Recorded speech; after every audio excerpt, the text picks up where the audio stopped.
Good morning, everyone. I'm Armeline Compas and I'm with Maria Stella Larios, Jovi Maglasang, Queenie Jane Araneta, Ben Francis Botac, Ryan Manticaon, and Marnie Olio. We are the Group 2 and we're going to discuss about the United Nations and contemporary global governance. So global governance or world governance is a movement towards political cooperation among transnational actors aimed at negotiating responses to problems that affect more than one state or region. Although many internationalists like Bentham and Kant imagine the possibility of a global government, nothing of the sort exists today. There is no one organization that various states are accountable to. Moreover, no organization can militarily compel a state to obey predetermined global rules. There is, however, some regularity in the general behavior of states. For example, they more or less follow global navigation routes and more often than not respect each other's territorial boundaries. Moreover, when they do not, like when Russia invaded Crimea in 2014, it becomes a cause for global concern and debate. The fact that states in an international order continue to adhere to certain global norms means that there is a semblance of world order despite the lack of a single world government. So global governance refers to the various intersecting processes that create this order. So there are sources of global governance. First is states sign treaties and form organizations. Second is international non-governmental organization or NGOs can lobby individual states to behave in a certain way. Third, powerful transnational corporations can likewise have tremendous effects on global labor laws, environmental legislation, trade policy. There are many sources of global governance. Just what I have stated earlier, states sign treaties and form organizations in the process legislating public international law or international rules that govern interactions between states as opposed to, say, private companies. International non-governmental organizations or NGOs, though not having formal state power, can lobby individual states to behave in a certain way. For example, an international animal protection NGO can pressure governments to pass animal cruelty laws. Powerful transnational corporations can likewise have tremendous effects on global labor laws, environmental legislation, trade policy, etc. Even ideas such as the need for global democracy or the clamor for good governance can influence the ways international actors behave. This topic will only examine how global governance is articulated by intergovernmental organizations. It will focus primarily on the United Nations or UN as the most prominent intergovernment organization today. So next. So let's proceed sa international organization. So are you familiar with international organization nga term? Medyo. So international organization is the term commonly used to refer international intergovernmental organization or groups that are primarily made up of member states. So an international organization, it is one that includes members from society or more than one nation. Some international organizations are very large, such as business corporation. Others are small, dedicated to a specific purpose. This is the main purpose sa international organization. They serve many diverse functions, including collecting information and monitoring trends. For example, the World Meteorological Organization the World Health Organization, and etc. So, there are three powers of international organization. The first power is the international organization have the power of classification. It can invent and apply categories. They create powerful global standard. The second, the power of to fix meanings. Various terms like security or development needs to be well defined. States, organization, and individuals view international organization as legitimate sources of information. So, the last one, international organization have the power to diffuse norms. Norms are accepted codes of conduct that may not be strict laws but nevertheless produce regularity and behavior.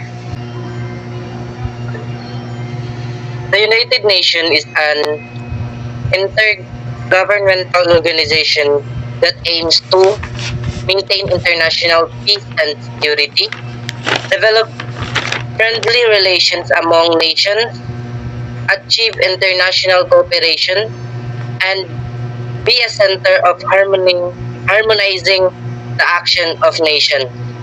United Nations was founded in 1945. Next presenter. Okay, let's know about the United Nations 5 organs body. The General Assembly, Security Council, Economic and Social Council, International Court of Justice, and Secretariat. So first one is General Assembly. The Assembly meets a regular session from September to December each year, and thereafter, as required, it discusses specific issue through dedicated agenda, item of sub-item, which lead to the adoption of resolution. Sitting agreement in the General Assembly Hall change for each session during the 17th session 2022-2023. Belize will occupy the first set in the hall, including the main committees, followed by all the other countries in English alphabetical order. In the week of COVID-19 pandemic, the UN General Assembly has been carrying out in the world since 2020 via level means to guarantee business continuity and mitigate the spread of the disease. Specific example including the use of virtual platforms to conduct meetings and the adoption of e-voting through procedure for discussion making when an in-person meeting is non-possible. The next is the Security Council. The Security Council is primary responsibility for the maintenance of international peace and security and has 15 members, and each member has one vote under the Charter of the United Nations. All member states are obligated to comply and council decision. The Security Council takes the lead in determining the existence of the threat to the peace or act to aggression. It calls upon the parties to settle it by peaceful means and recommends method of adjustment or terms of settlement. In some cases, the Security Council can resort to imposing sanctions or even authorize the use of force to maintain or restore international peace and security. The next is Economic and Social Council serve as the central forum from discussing international economics using international economics and social issues. The principal body for coordination policy, review, policy dialogue, and recommendation on social and environmental issues, as well as the implementation of internationally agreed developed goals. The Council has 54 member countries elected by the General Assembly for 3 years term. Set on the Council are allotted based on geographical representation. The next is International Court of Justice.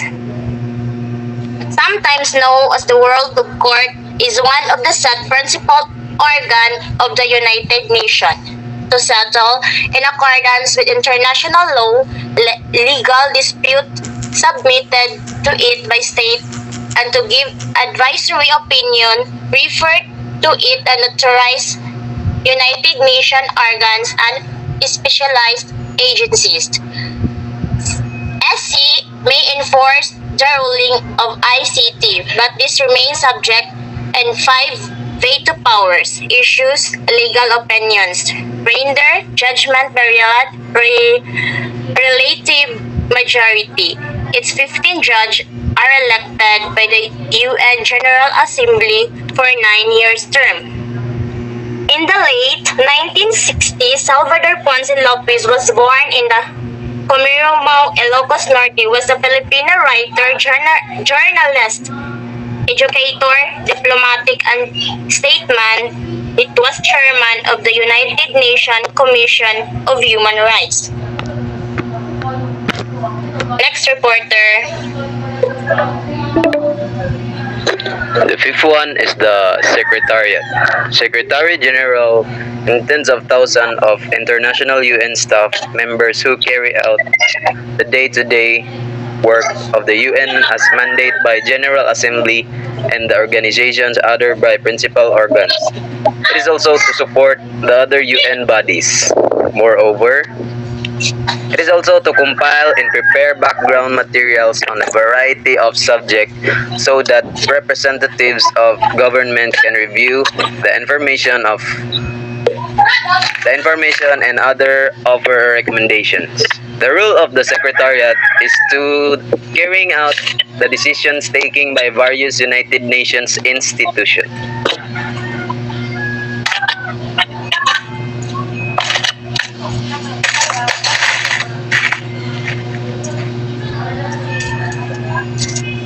Challenges of United Nations. The United Nations is not a world government, and it functions primarily because of voluntary cooperation from states.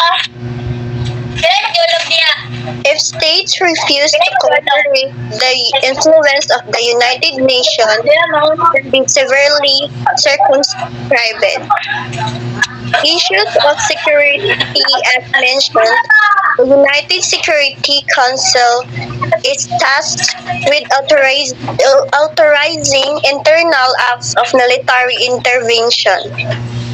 Because of the fifth veto power, it is told for the Council to release a formal resolution.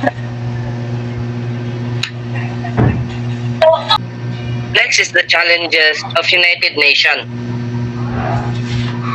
Serbian leaders Slobodan Milosevic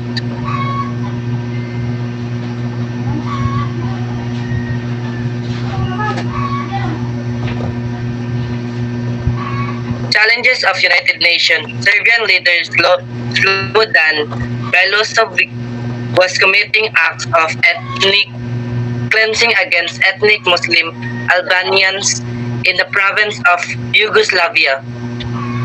North Atlantic Treaty Organization, or NATO, led by the United States, sought SG authorization to intervene. However, China, Russia threatened to veto any action.